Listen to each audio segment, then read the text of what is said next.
Here's the blender and burnisher pack. Inside you've got 2 blenders, 2 burnishers, an eraser and a sharpener. And they're really useful tools for using with coloured pencils. Okay, so with the blender, you can see here I've done a quick drawing of a tomato, and I've left the pencil marks really quite obvious so you can see the blender working. All I'm going to do is start blending with it. So literally just start as if it was a colour pencil, colouring over the top of every area on the tomato where I want the colours to blend in a bit better together.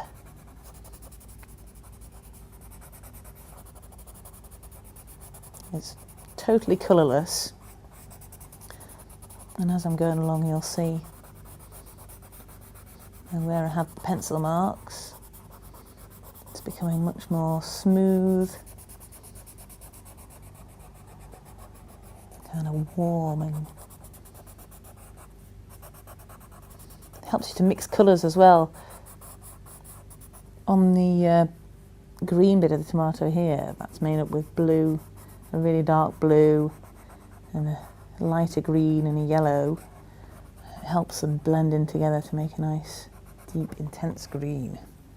And of course the shadow areas, we can give that a little blend in as well.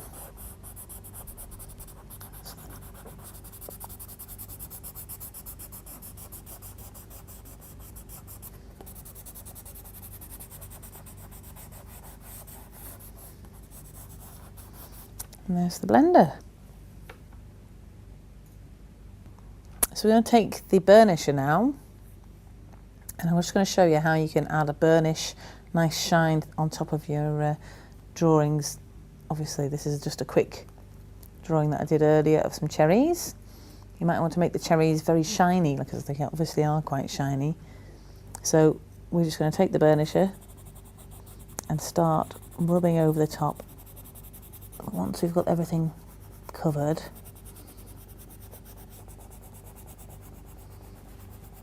see the shine beginning to come there. I'll just do this, I'll just concentrate on this particular cherry, I think. That's getting there. Just take your finger and more or less give it a quick little polish with your finger, and that's when you begin to see that real shine coming up.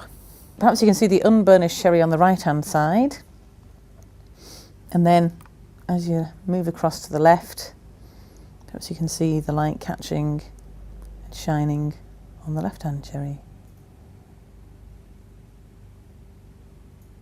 The other thing you can use a burnisher for is a wax resist technique. If you want to keep a colour, prevent a colour getting taken over by colours you lay on top, you can lay the burnisher down as a sort of layer of preventative wax. So here we go, we're going to draw the mortar in a wall as an example of what you might want to do. Just a quick and easy demonstration. And it's a little more subtle than using an embossing tool because it does pick up tints of the colour that you're using, which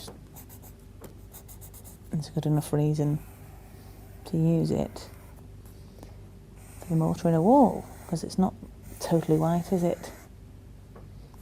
So we're going to take a pencil and quite literally draw over the top. I'm going to put a few layers on here so you really see the mortar starting to show through well. So a little golden brown to the bricks.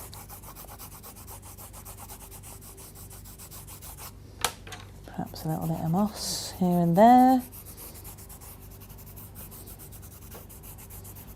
There you have a really quick and easy wall where you haven't had to draw around each brick individually to keep the mortar colourless.